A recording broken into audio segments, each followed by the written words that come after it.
Okay, good. I didn't get that on. Almost swore.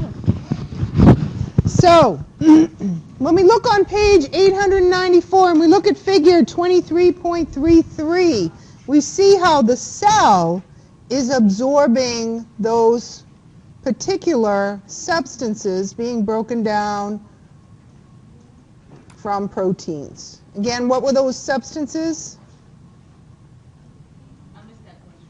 What do I want when I break down proteins?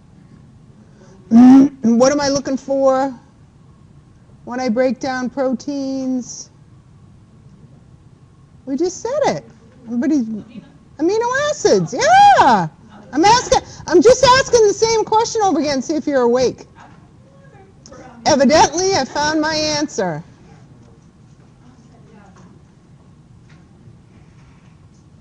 So, this is basically showing us what the cells in the lumen of the what? Where's most of the absorption take place? Say it. Small intestine. So in the lumen of the small intestine, we see the chemical process, those little cellular receptors that are going to help us do what? And they make little different shaped purple things. In this textbook, you notice the little purple things associated with plasma membranes are what? It's been consistent. Right from day one, we see the little purple things in the membrane. What are they? They're proteins, yes? And they perform different functions. These little purple things that we see in this diagram are different proteases, ACEs. When I think ACE, I think enzyme. Sometimes these purple things in the membrane are referred to as ATP ACEs because they're proteins, just like enzymes are proteins that are going to help with chemistry. The reason they call them ATP ACEs is because they use ATP to do their job. So we have a whole bunch of different proteins associated with the plasma membrane that are going to help us absorb these amino acids. And sometimes they're peptide form still, and the cell is going to continue doing what to them? Might break a peptide bond or two to eventually get amino acids. So endocytosis of the substance and exocytosis, everybody knows those words, right? See how first semester helps you with second semester? A little bit. So we see on the opposite side of the cell, again, associated with the plasma membrane, specific proteins that are going to help take those amino acids and shuttle them into the fluid between the cells and the capillaries. Then capillary diffusion takes place. Amino acids can then go into the capillaries so I can do what?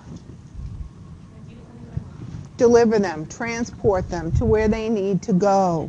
So that's protein digestion. We see a whole bunch of ACEs mentioned here as well.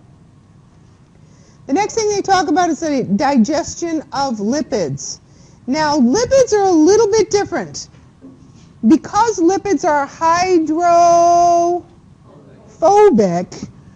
I need to sort of encase them in a substance that's going to allow them to float through fluid. Because this is how I transport, right? I have to transport through fluid. If this substance is going to stick up against the side of the wall and not get transported in fluid, am I going to get much transport done? No. So what I have to do is I have to create a complex, a transport complex called a mycel. That's going to allow that lipid to float through liquid and not stick up against the side of blood vessels. So bile, we already talked about what bile's job was, right? In lab, we did this little experiment in a test tube. Did everybody do that? They took a few drops of the fat and put it in water and shook it up. What happened? the big giant glob of fat went to the top, the water was at the bottom, nothing's happening. That's the fat globule. But when I added bile salts, what happened? It allowed some of those molecules to separate from the big glob and allowed it to be more accessible to the enzymes that were going to help break it down. So digestive fat by pancreatic enzymes. And what's the enzyme I'm concerned with regard to breaking down fats? Lipase. So lipase is going to give me some free fatty acids, some monoglycerides, because everybody knows what fats are made of, right? No sugar. Carbohydrates are made of sugar. We're talking fats. What are the building blocks of fats? Lipids are fats. What are the building blocks of fats? Glycerol and it's up there. It's up there and you can't answer it. Yeah, glycerol and fatty acids. Yes? So that's the goal. I want those so I can build my fats. How do I store my fats? In what form? Oh.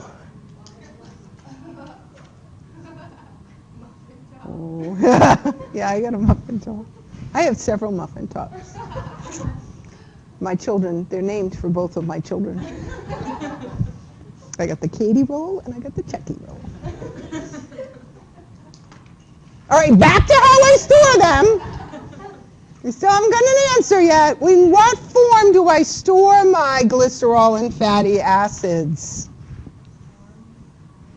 I'm giving you a hint.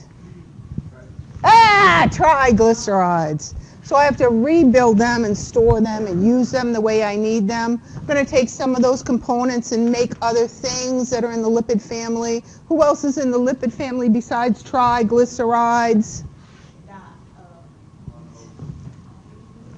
Uncle Fred. I just thrown it out there. Cholesterol. Lipid-soluble hormones. Eicosanoids, yes? Yeah, those are all lipid. That's all in the family. So that's what I need, those building blocks. So then I have to get them into the circulatory system. So how am I going to do that? Well, I'm going to take them and create a complex called a mycele. And then remember when we talked about lymphatic system and we said lymphatic system had a couple of jobs, and one of the jobs was what? I got a full cup of tea. Transport fluid, and what else in the fluid?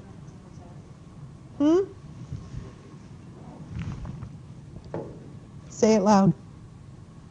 Lipids, yes? Because the complexes, see them here? They kind of look like three little ball things. They're too big to get into the circulatory system at this point. So how am I going to get them into the circulatory system? Via the lymphatic system, exactly. So remember the little flaps I had? Yeah, I got more space. So I can pull in those complexes into the lacteals, which is the lymphatic capillaries inside the villi of the small intestine. So when we see the picture of those little finger-like extensions, we see red and blue tubes, and then we see the big green tube hanging out in the middle of it. That's the lacteal. So the lacteal is going to allow us to absorb these complexes. And we are going to change the myceles into a complex that can be transported in fluids. So we're going to add some proteins to it because proteins are water soluble. And we're going to form a new complex called a chylomicron. Yes? And that is what we're going to transport in the lymphatic system, eventually get it into the circulatory system. Where?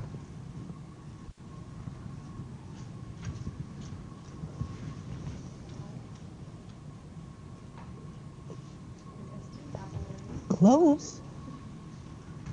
Remember when we talked about lymphatic system, we saw all the blood lymphatic vessels. Where did they dump into? Just before the what? Yeah. Up in the neck. In some major veins that will eventually lead to the superior vena cava, and that's how I'm going to get the fats into blood. Yes? Okay. So this is a cellular mechanism concerned with what? Yeah, this is monosaccharides, so this is carbohydrates. The next thing we're going to talk about is carbohydrate. So carbohydrates are made of what? Monosaccharides, simple sugars, that's all the same thing, right? So we see examples of some what up there floating around, pretty different colors, Easter colors. You see a couple of purple blobs, right? What else? You see green, you see yellow, you see pink. Nope. What are they? Glucose, galactose, fructose, what are they? Who? Sugars. Give me another simple sugars, exactly.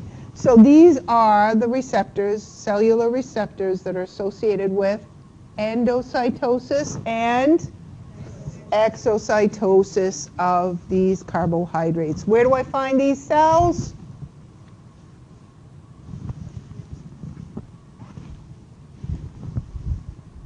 Yep, brush border cells, very good. Where are they? Which intestine? Small intestine, okay? And then because they're small enough, we don't have to go via the lymphatic system, we can go directly into what? Circulatory system. So vitamin absorption is also important, and we're going to see that not only in the small intestine, but very important groups of vitamins are going to be absorbed by the large intestine. In your textbook on page 897, we see vitamins like vitamin K. That's going to help me with blood clotting. And B vitamins, made by its enteric bacterial guests. What the hell are they talking about here? So this is absorption in the large intestine. What's that word enteric mean? Who are the enteric bacterial guests? You guys.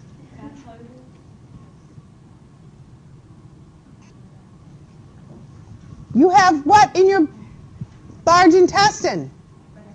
That's another name for your intestinal bacteria, the enteric bacterial guests. So that's your normal flora. That's a bacteria that hangs out in your large intestine. And why is it so important?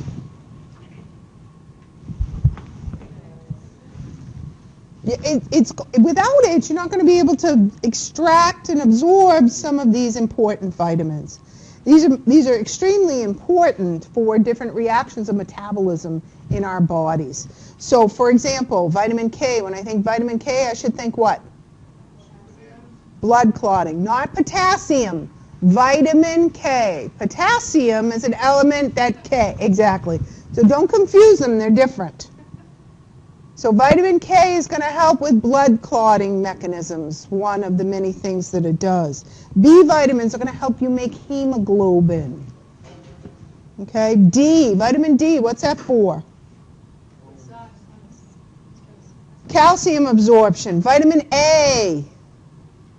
You've heard all of these. Eyes, exactly. Okay, vitamin E, connective tissue, skin. Yes? So these are all really, really important vitamins for metabolism. So without your gut bacteria and absorption in the large intestine, you will have vitamin what? Deficiencies. Okay? Most of the water-soluble vitamins, they're going to diffuse quite easily into the circulatory system.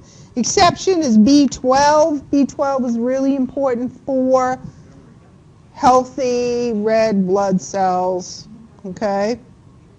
Also, electrolyte absorption happens here, water absorption. And then any under malabsorption of nutrients, anything that disrupts those cells or damages those cells. You need to know which vitamins get absorbed in the large intestine.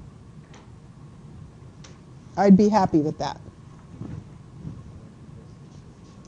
So malabsorption of nutrients, now we see what a problem this may be if I have a damaged small intestine.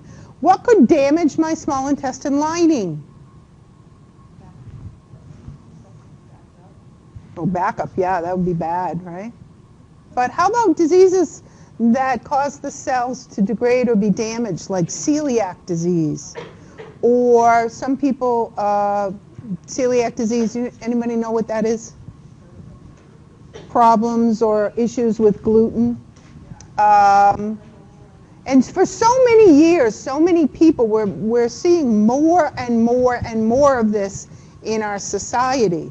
And there's tons of different reasons why we speculate we're seeing this. But gluten, wheat, has changed a lot since the days of the pioneers. And maybe our human systems aren't designed to handle it as well, because it's gotten much, much hardier. So maybe our systems aren't designed to use that kind. So more and more people are being diagnosed with intolerances to that gluten or celiac disease, which is an allergy to. Other diseases like Crohn's disease. When I disrupt that lining, those people are going to suffer from so many different deficiencies. You know, inability to get that stuff into their circulatory system and give it to the cells so that they can do their work. So, take out your clickers. I got to open the clicker program, sorry. I was too busy cursing my computer.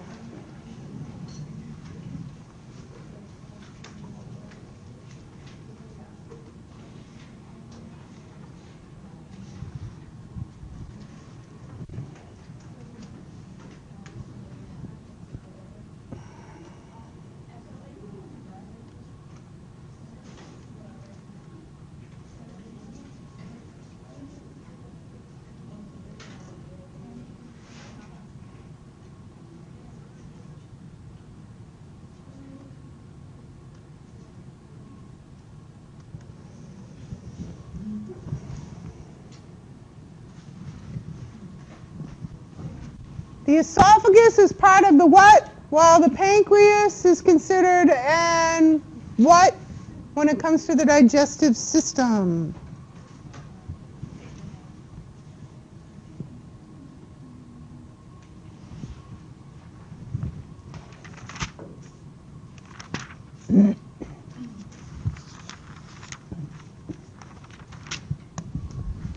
Five, 4, 3, 2, 1.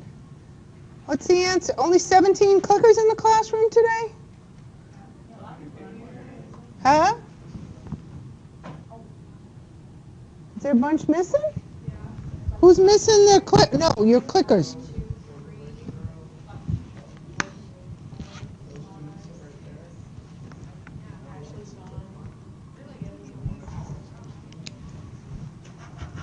What's today? 4, 2. Happy birthday! Sign the sheet of shame. Yay! Yay! Okay, what's the answer? A is the answer.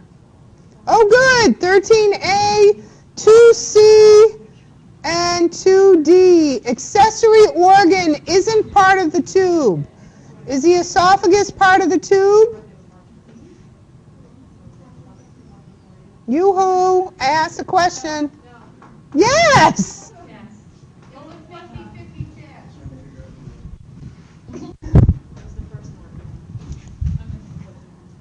Yeah, I know you did because you're talking too much. I'm going to beat you back there. Okay, the majority of absorption. Where does it happen? Majority. We're going to get 100 on this. We're going to get 100. I'm shooting for 100. You want to make me happy?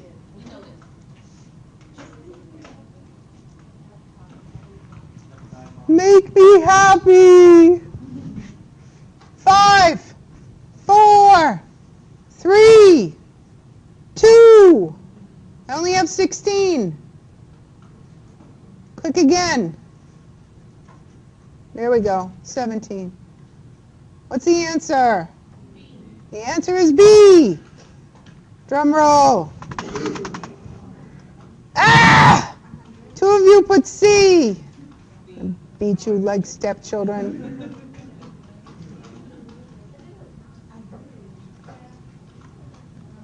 All right, the majority. Oh, wait a minute. Yeah, majority of what occurs in the mouth, stomach, and small intestine. Now, this is a crappy question, and I would never ask this question because it's crappy. But please remember what happens in the mouth. Okay? So it should say the majority of this will occur by the time food. That sounds like a better question. Okay? So that's a better question, a better way to ask that question. That's one of the reasons why I don't use test banks. So I gave you a huge hint there. 5, 4, 3, 2, 1. Where's number 17 again? Push your answers again. Yep, there you are. Yeah, she's over there creaming her hands. Mechanical.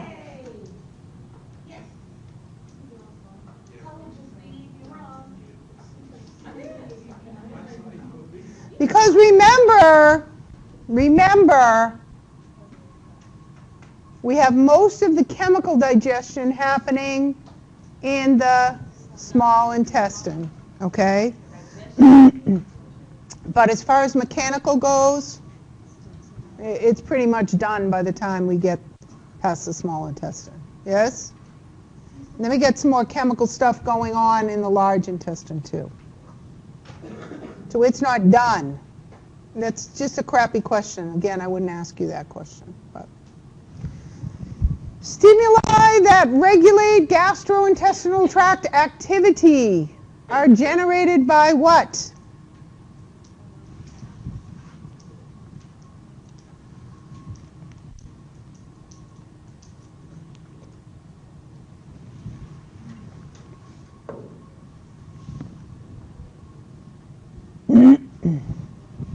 So who runs the digestive system?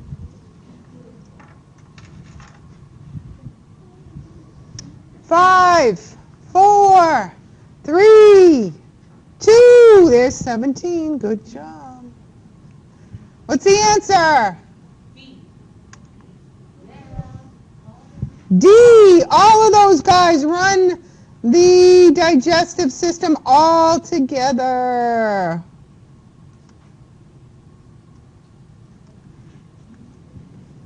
Choose the answer that lists the 4 layers of the wall of the alimentary canal in the appropriate order from inside to out.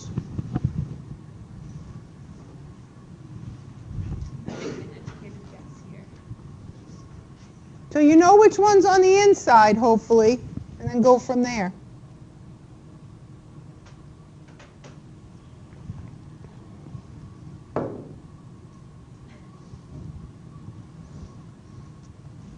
Five, 4, 3, 2. What's the answer? A is the answer. 11 A's, 5 B's. Submucosa means what? Under the mucosa. So how can something that's under something be first? right? So serosa, that's always under what? Yeah, it's underneath the epithelium. So how can something that's under something be first? Yes? And muscles are where? On the outside. How can, if they're on the outside, be first? Yes? Yes. Which types of epithelial tissues predominate in most of the digestive tract? Most. Most.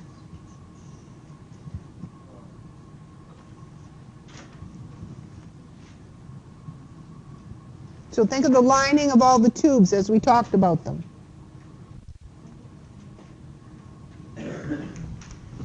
Five, 4, 3, 2, 1. All right, 17, I didn't get you. What's the answer? C. Very good. 2 of you put A. 1 of you put B.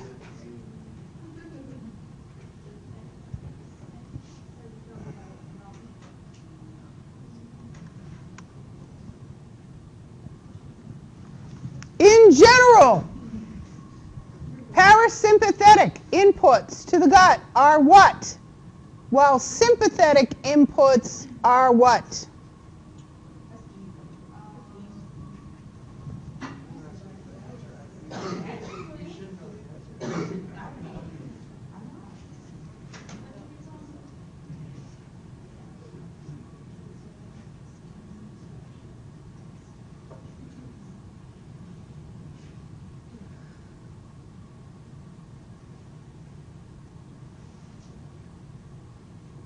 Five, 4, 3.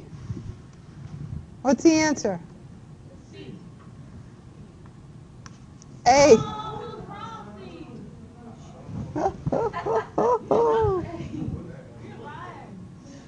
Four people put A.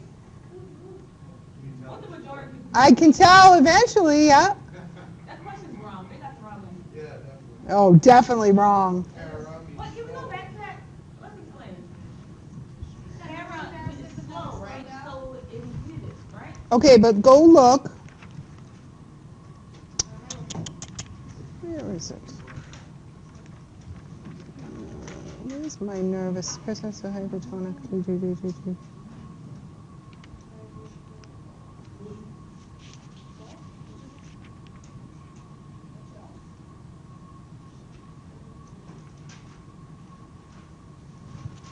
No, there's a nice diagram.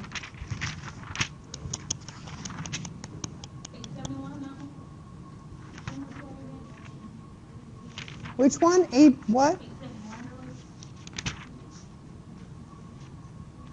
They talk sympathetic, parasympathetic? There's one that talks about the different divisions and what they do.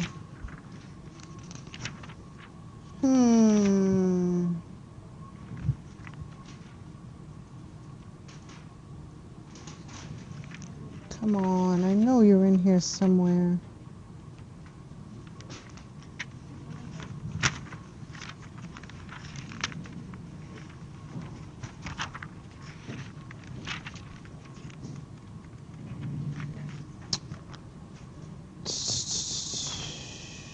There's a little nervous system discussion on page 891. Large intestine.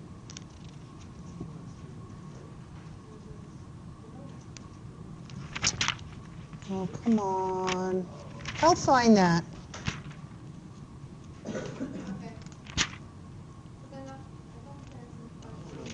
Yeah, but sometimes what happens is the sympathetic can stop things from happening parasympathetically. And that's going to speed things up. No, I don't think so. But, so that's how the sympathetic and parasympathetic work hand in hand. The sympathetic can inhibit, like, for example, breathing. When we talk about sympathetic and parasympathetic innervation of the breathing response, what we actually have is a sympathetic nervous system stopping signal that the parasympathetic nervous system is normally sending at a slow rate, and that will actually speed things up. Does that make any sense? And I'll try to find the page. I'll shoot you an email. All right, chemical digestion is initiated where? Began. Started. Started. The beginning. Initiated. The beginning. Started in the beginning. Uh-oh.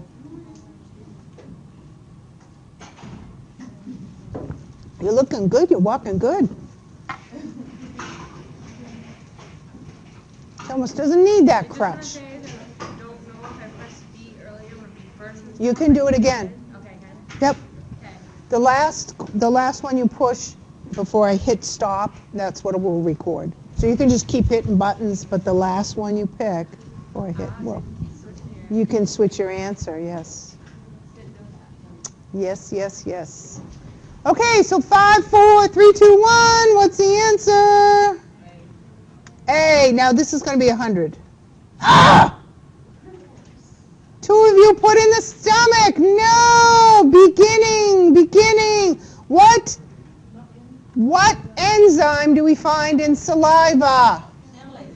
Amylase. Amylase chemically breaks down what? Who? Or carbohydrates, not proteins. Proteins is who? No! Pepsin! Trypsin! That's protein.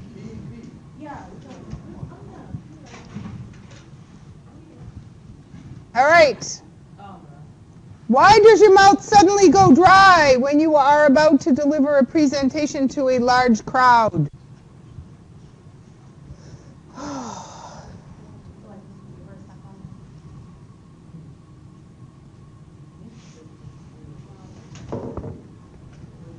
It also goes, now this is an example, no, this is an example of why we were confused about that other question. Hint.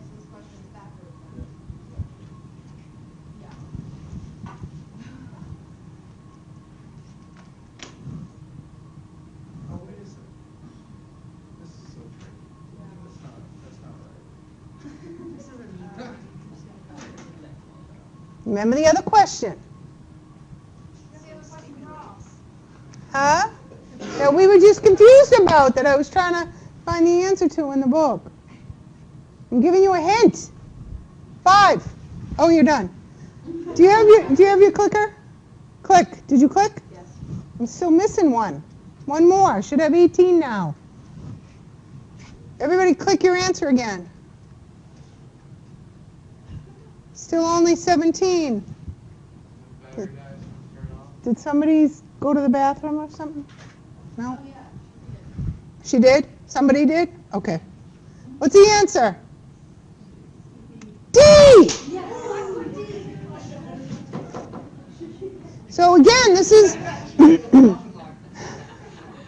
this is an example of the sympathetic nervous system inhibiting something to cause a result. It's just the way the divisions are wired. So it happens to be the sympathetic nervous system that does this. It has to do with stress hormones that you start secreting from the adrenal cortex. Nerve stress can also cause this reaction to happen as well. What else would cause this reaction to happen? Why does your mouth get dry? Your heart starts. Well, what about the heart? When your heart starts beating fast and everything starts speeding up, right? But why else, besides that response, would your mouth go dry? Medication might cause this response, but when you need to do what? Yeah. So there's receptors in the hypothalamus associated with fluid osmolality. We're going to talk about that in chapter, I think, 27. Fluid and electrolyte balance. So can have the same result. All right, one more, and then we're going to start 24. Most teeth are primarily composed of what? Cold. Definitely cold.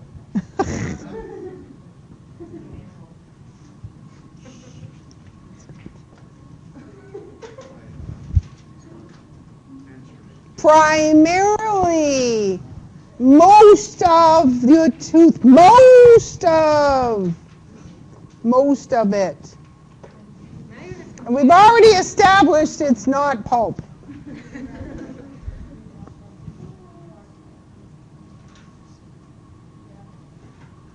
Five, four. Okay, everybody, what's the answer? C.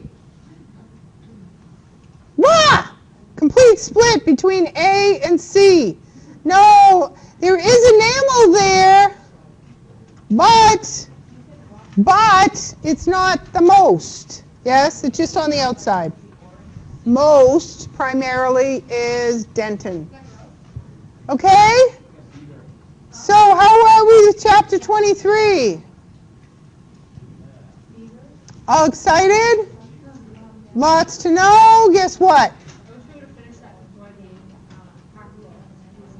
I know. I hear you. But it unfortunately is one of those times where we just kind of are a little bit off.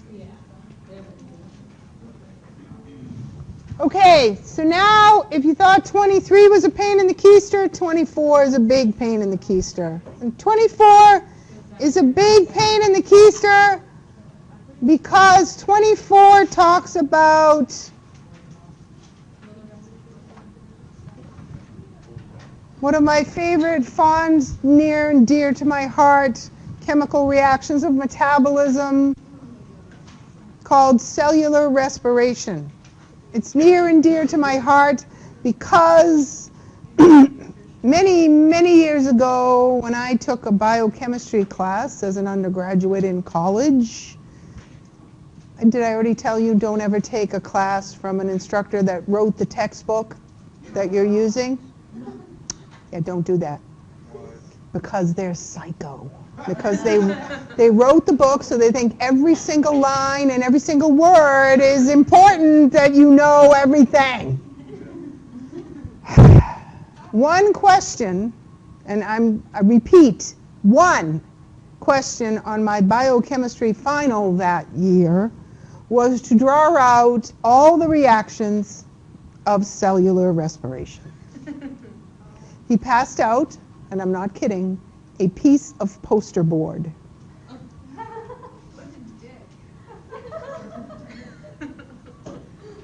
You said it. I didn't.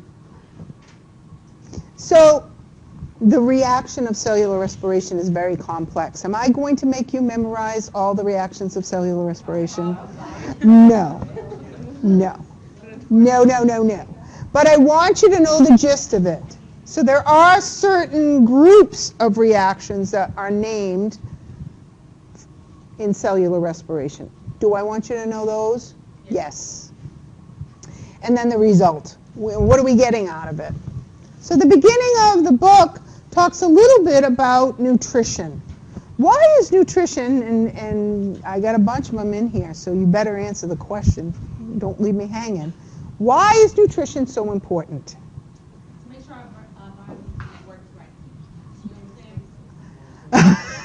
Know what I'm saying? Not quite, because if I got up here and answered and explained to you that, you would laugh at me. Know what I'm saying? So repairs and helps make our body yeah, so my cells, we just discovered in the last chapter, need certain materials to do their job. And where are they going to get it from? The stuff we put in our mouths. So you ever hear that expression, you are what you eat? Well, you are a bottle of Pepsi, and what are you eating? What am I eating? Yeah. Zebra cake. You're a zebra cake. You're a zebra cake and what? Iced tea? Yeah. You are sweet tea and zebra cakes. That's what you are. Because what you put in your mouth is the molecules you give your cells to do their job. Do you ever hear that story about the 3 pigs? Your cells are going to build what they're supposed to build for a living. That's all they know. Your cell doesn't have a brain. It just gets directions from genetic material. This is my job. I'm a pancreas cell. I need to make insulin. How do I make insulin? I use components that you give me in the cell to build insulin. Well, what if you don't give me what I need to build insulin? You're going to try and build it because that's all you know is a cell. But are you going to build it right? There's why nutrition's so important. So think of the 3 pigs. You know what I'm saying? Think of the 3 pigs. They had to build a house. One had straw, and one had sticks, and one had bricks. Yes? What do you want to build your house with? Yeah, you want to be a brick house, yes? There used to be a song. Yes? But you want the best materials you can give your cells to make the molecules the best that they can. When they don't have the right amino acids because you don't eat any proteins, they can't make their proteins right. They're going to try and make them, but there might be things missing. And if there's things missing, are the proteins going to fold right? So, yeah, I know. So nutrition is important because we get a lot of the building blocks our cells need to do their jobs from the stuff that we put in our mouths. Everybody's seen that, right? In some way, shape, or form. It's changed now. We've got a little guy walking up the side of the pyramid because we've realized that not just what we put in our mouths is important for cellular health, but exercise and movement is also important for overall body health. So the book talks a little bit about diet and nutrition. Eating this way, getting certain foods and certain combinations are going to hopefully, not always, but get us closer to ensuring that we get all the materials we need to make our building properly. Varieties of foods, not overdoing certain groups, and basically moderating everything that we have and making sure we get everything. So what are the molecules we need to do our work? We just talked about them in the last chapter. We need proteins. We need carbohydrates. We need fats. Oh, fats make me fat, though. Oh, no. No. Fats don't make you fat for the most part. Who makes you fat? Your hormones make you fat. Yeah, because there's another molecule that you might eat too much of. Carbohydrates. Yeah? And we're going to find out in this chapter, what does my body do with carbohydrates? Makes energy. Yes? If I take too many carbohydrates in, what do I do with the extra? I'm going to save them for a rainy day. And I'm going to save them in the form of what? Fat. Yes? So for the most part, if you look at people's diets who are heavy, typically it's not fats that make them heavy. It's way too many carbohydrates. Because the secondary effect of insulin is to do what? You learn this in the endocrine system. You might not remember. We're going to revisit it here. It's to make fat. So when insulin levels go up very high, very fast, because you put a lot of simple sugars in your body, secondary effect is taking what's left and making fat. So that's what we need. Fats. Fats are extremely important. They're extremely important for cellular components. They're extremely important for making certain fat-soluble hormones. So fats are important. So we can't eliminate them totally from our diet, right? So the no-fat diet, is that good for us? No. The other thing I can't do if I don't have any fats in my diet is absorb some of those wonderful fat-soluble vitamins. Because I need fats and the absorption of fats to get those guys into my system. There's a wonderful drug on the market, make you beautiful in a day. It's great. It's called APII. I love the way the drug companies really put thought into naming these drugs, because what's an ally? It's your friend. And what does it do? It sticks. No, it blocks fat absorption. So that's going to make us beautiful, isn't it? Yes. No. Yeah, no. Well, you know what one of the side effects of this wonderful ally, friend, wonderful drug is? Anal leakage. Because what happens to all those fats you can't absorb? They're going to work their way through the system and come out the other end. Yes? Kind of have a grease slick going on. Yeah? Oh, well? Oh, that's attractive. Can't wait to get myself some of that stuff. Right?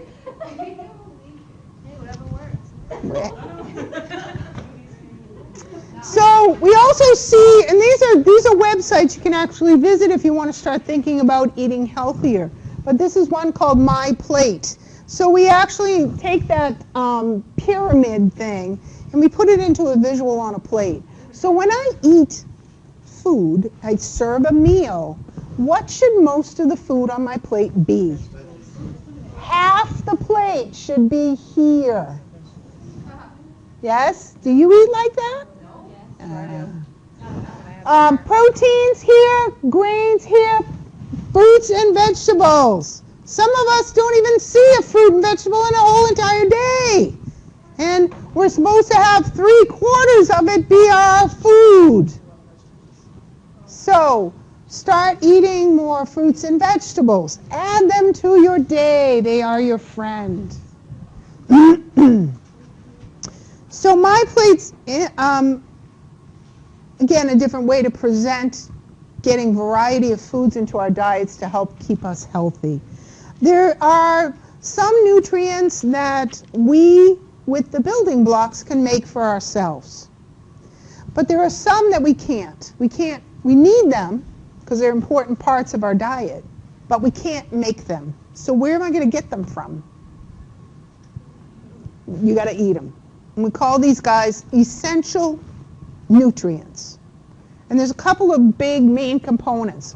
One of them is called a group of about 9 of them, 9 of those amino acids I was talking about that make up proteins. We call these essential amino acids. Now, the other guys, the other 20-ish ones, well, 20 minus 9 would be what? 11, thank you. Amino acids I can use building blocks and make on my own. But those 9 I can't. So I need to ingest them. Where do I get those amino acids from? Proteins. Now, we're going to talk about the other essential guys. There are several essential fatty acids. Omega-3 is one that's become real popular to us lately because it's kind of something very important for the integrity of our cells that many of us are deficient in, that we lack in, we don't eat enough of. You can get omega-3 fatty acids from things like dark fish. Salmon is a good source. And those are kind of coming, the darker, not the light. And most of us don't eat that. We get the chunk white tuna, bumblebee, yes? Or things like sardines and stuff like that. Yeah. So, but again, not a very common thing, huh? Yes. Yeah, because actually in the sardine, when you get them in the can, you're eating their bones too. I know that sounds gross, but it's good for you. Yes? I'm not a big fan. My husband and my son go crazy. They get the saltines out. They get the sardines out. They're in heaven. But they're good for you. They're very good for you. So, let's talk a little bit about where we get some of these important things. Carbohydrates, where do we get them from? And they talk about dietary sources, uses in body, dietary requirements. So carbohydrates come from what? Bread. Anything that does what? Grows out of the ground. Yes? That's a carbohydrate. So everybody's like, oh, no carbohydrates. Yeah, no. You need carbohydrates. You don't necessarily need them in the form of table sugar, right? Or processed sugar, but you need carbohydrates. They're important for what? Energy.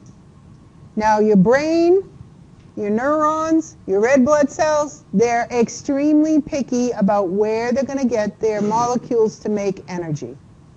They only want glucose. Carbohydrates. Exactly. So we get complex carbohydrates, and those are the kinds that are more efficient for us. Because when we eat a complex carbohydrates, we're going to get a bigger bang for our buck. But the chemistry we have to go through in order to break them down is going to ensure that they come into the circulatory system at a nice even rate. Anybody ever heard anything about something called the glycemic index? Okay. So foods with a higher glycemic index are going to cause what to happen? Your glucose levels are going to go up high, fast. And because your glucose levels go up high, fast, what else goes up high, fast? We just talked about it a second ago. Insulin, high, fast. And then what am I going to do? Store fat. Yes? I'm going to use some of the glucose, yes. But I'm also going to store a lot of fat. So complex carbohydrates that come out nice and evenly are better for us chemically. Simple carbohydrates, where do we get a lot of those simple carbohydrates from? Processed packaged. Because think about it, when I process, I pull apart. Your body needs to do that, not me. So, carbonated drinks, candy, fruit. Is fruit bad? A lot of fruit is not so good for you. Yes? So you should have fruit every day, but a couple of fruits a day. Yes? Not your whole fruit and vegetable serving fruit. Ice cream, pudding, and then little vegetables. We get more. Yeah, they're sweeter. Oh, like baby carrots. Yeah, like baby carrots. Baby carrots. Yeah, she's carrot. Well, the baby carrots you buy in the store are a carrot. They're not a baby carrot. They make them. Oh. Yeah. So what would be immature? Yeah. Well, and like little. So when you for example, if you grow a garden, do any of you pick the zucchini when it's little? Oh, it's so good. Yeah, pick them when they're smaller. Don't let them get giant like a baseball bat. They start getting tough and they're not as sweet. So this is where I get my carbohydrates. Recommended daily allowance, 45 to 65% of your total calorie intake should be from carbohydrates. Again, this is recommended. If I have too much, it can lead to what? First one, obesity, diabetes. Because again, messing with me making insulin and how insulin works on my cells. Also, because of all that sugar might be hanging around on your teeth too much, you might get what? Cavities. Also, gastrointestinal irritation. Guess who really likes carbohydrates a lot? Yeah, the brain loves it, but I'm talking about in your gastrointestinal tract. Oh, yeah, that bacteria love that stuff. And when I eat so much of it that I can't break it all down and it makes it down there, they go to town, have a party, and one of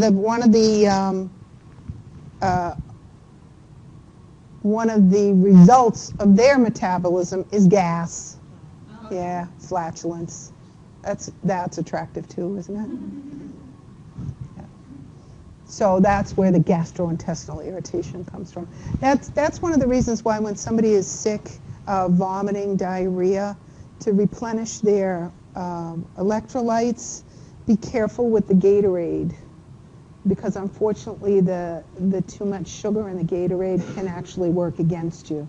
The Pedialyte is a better product, but unfortunately what? Tastes like crap. So you can't get the kids to eat it, drink it as much. But be careful for those products. Yeah, water down the Gatorade. And then if I don't have enough, I'm not going to have enough what to do my job? Energy. The other thing, where am I going to get these guys from? Lipids are important. Tell me why they're important. I know they're fat. Yep, for vitamin absorption, you need, say it again. You just said it. Say it again. Protection. We need to have fat in certain places to help protect us. We're also going to use fat, believe it or not, as an energy source. So things like our muscles, for example, we're going to find how they actually don't mind using fat in that big giant reaction of cellular respiration to make energy. Yes?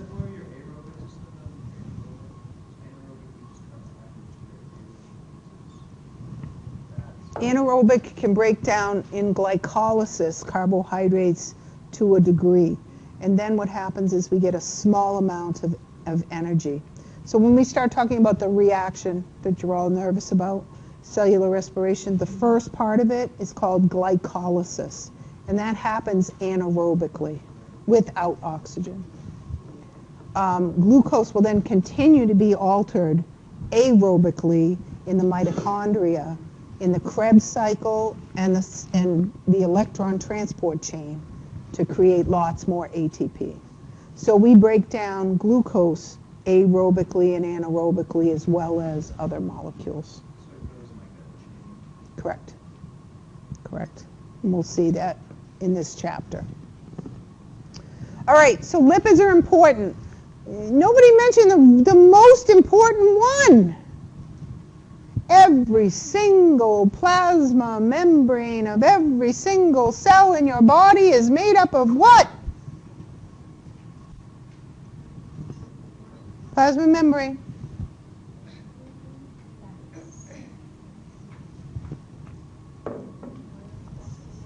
That's a girl. Phospholipid bilayers. Remember that? Oh, yeah. And then what else is a structural molecule that belongs to the lipid family in there too, besides the phospholipids? It's that one that got a bad rap years ago. Some people have a problem with too much in their body. Begins with a C.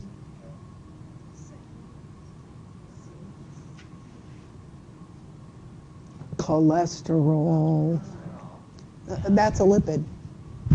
It's actually such an important structural component of all your cells, your body makes its own. Your liver makes cholesterol. Do I need to eat it? No, you don't need to eat it. And that's good cholesterol isn't even cholesterol. It's actually a protein. It's a protein carrier of cholesterol. Because what's cholesterol? It's a lipid. It's hydrophobic.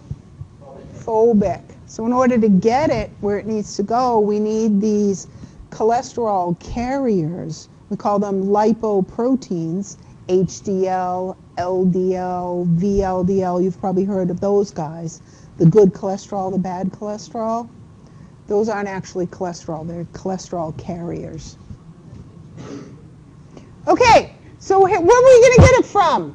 Well, very similar to our lipids are other animals. So in the flesh of other animals, which is what you eat when you eat what? When you eat meat, that's what you're eating. Poultry, eggs, dairy products, the milk of a cow has a lot of what in it? Fat. And what's the fat for? Do you ever have to drink milk? No.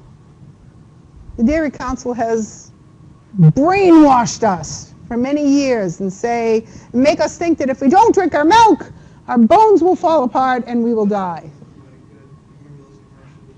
Oh yeah, milk, gotta eat the milk, gotta eat. You don't need milk ever. Because what are you getting from milk? You get fat from milk, which you can get from other things, right? What else? You don't get vitamin D from milk. They put it in. Yes, vitamin D is not in cow's milk. Because what is cow's milk for? It's to make a tiny little cow into a very big fat cow. That's what cow's milk is for. Not for you. Whose idea was it to start drinking a cow's milk? I want to meet that person who decided, I think I'm going to drink that too. I want to meet that guy. Yeah. Well, and saw that there were nutrients in there that were going to help. Exactly. Correct. Exactly. All those other things. So they add vitamin D so we can absorb calcium. Vitamin D is not naturally in cow's milk. You can get vitamin D from tons of other things. Yep, and calcium from tons of other things. We can also get lipids from plants. They're kind of in a different form.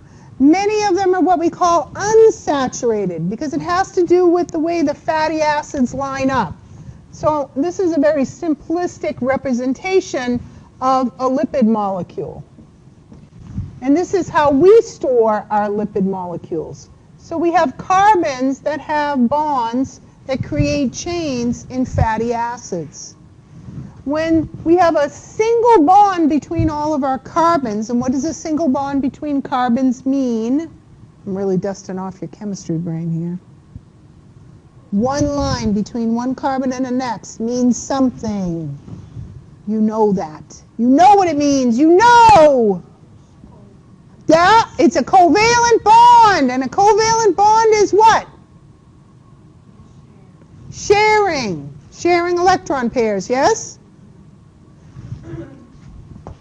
Single bond, straight molecule, pack all tight. That's what we call a saturated fat. And that's how we store our fats. So animal fat tends to be saturated fat. But plant fat looks like this.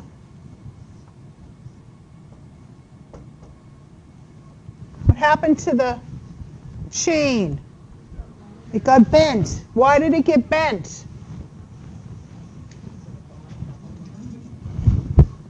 That doesn't sound right, does it? Because we see double bonds between carbons in these molecules. And that bends the molecule. We call these guys unsaturated fatty acids.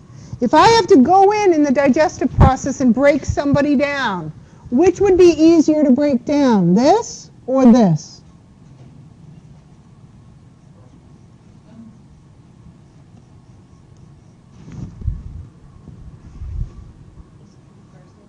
No, I can't. Oh, this one. Yes? So unsaturated fatty acids, which tend to be in what? Plants. Tend to be, rule of thumb, unsaturated fats tend to be liquid at room temperature. So like olive oils, fats from plants tend to be better for us. And then remember, we have to get the essential fatty acids, and we get those from different fish oils. Corn gives us some of the essentials.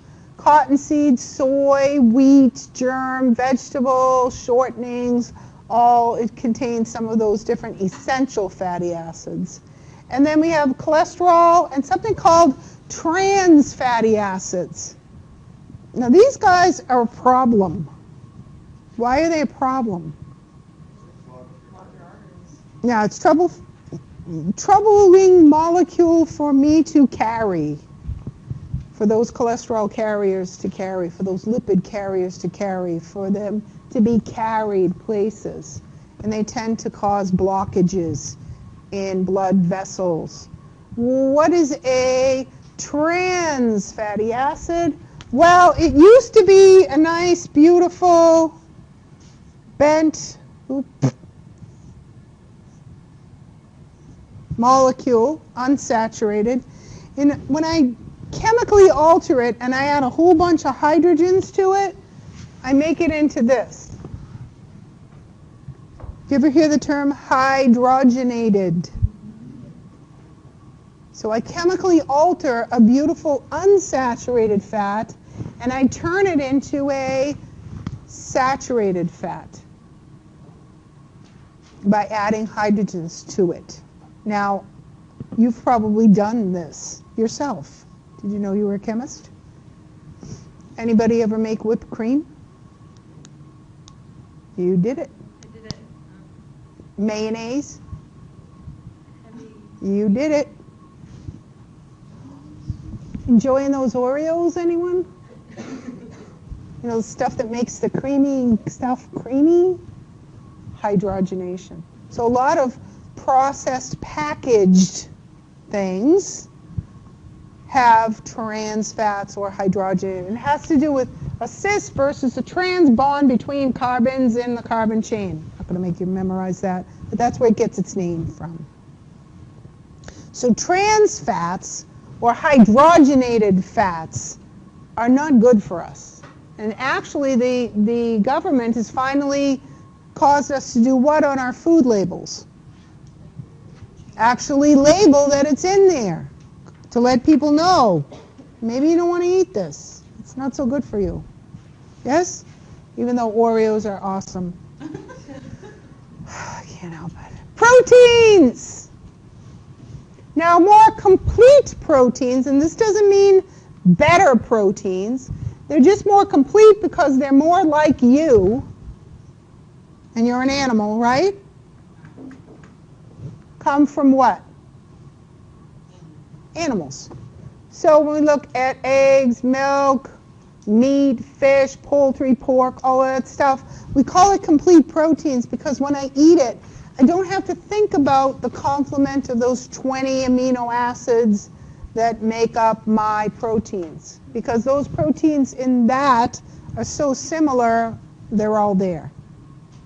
But does that mean I have to eat meat? No. Because I can also get proteins, and we call, unfortunately, they get a bad name, make us think they're bad, but that's not bad. We just have to eat combinations to make sure we get the full complement of amino acids. We call those incomplete proteins. So legumes, what's a legume? Beans, lima beans, kidney beans, nuts, seeds, grains. Some vegetables also give us proteins as well. But what do we have to make sure we do? Yeah, mix and match to make sure we get the full complement. How much, wait a minute, I forgot to say how much fat we need. 20 to 35% of our total calorie intake. Fat. We want to make sure that we get most of it from unsaturated sources. And then how much protein do we need? 12 to 20% of our caloric intake. Again, you're made of protein. How many of you had protein in your breakfast? What'd you have? Oatmeal. Teeny weeny. Yeah? Eggs. Woo! You had a little bit in the milk. Cheerios, a little bit.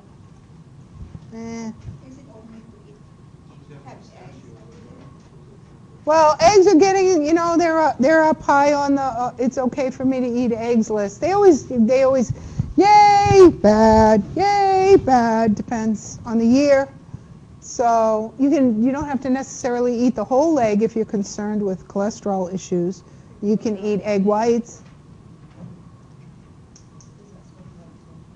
Yep, that's where all the protein is, albumin. What comes from the yolk? Fat. The protein's in the white. White is food for the baby. Yes? Ah. Okay, so eat your protein. It's really important because that's what you are made of. So So if I choose not to eat meat to get the complement of all the amino acids I need, usually we see combinations. Many other countries have rice and beans as a staple in their meals. Why do you think rice and beans is a good idea?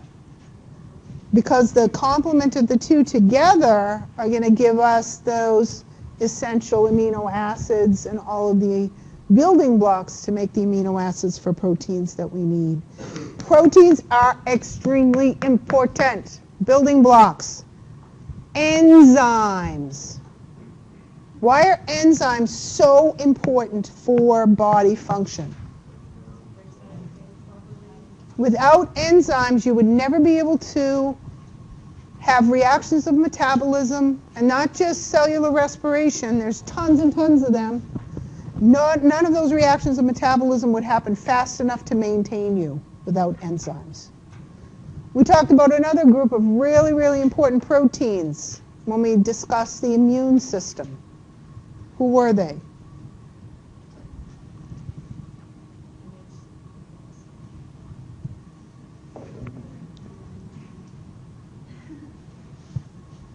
Antibodies. Remember antibodies? IgG, IgA, IgM. Yes? All those guys are proteins. Every single cell of your entire body has some of those little purple blobbies. What are they all? Proteins. Yes? So you need to take in those important building block components to make the plethora of proteins that your body uses. And they talk here under uses in the body. One of the other things, we have lots of nitrogen in our environment, but we already learned when we discussed the respiratory system, we can't get it from the environment. We can't breathe it in and get it into our circulatory system. Where do we get most of our nitrogen from? Proteins. And I need nitrogen as building blocks for some very important molecules. Also hormones. There's many different hormones associated with the protein family as well. Next thing the book talks about is vitamins. So I'm going to pick up with vitamins on, Tuesday. If you didn't have your clicker, sign the list of shame. And I am going to open up chapter 23 quiz. It will be due before class on Tuesday. I already opened it. It's due tomorrow. Forgot about that. So it's due Friday. Yes? Do you want me to open up the quiz for chapter 24? No. Okay. That's a big fat no. Okay.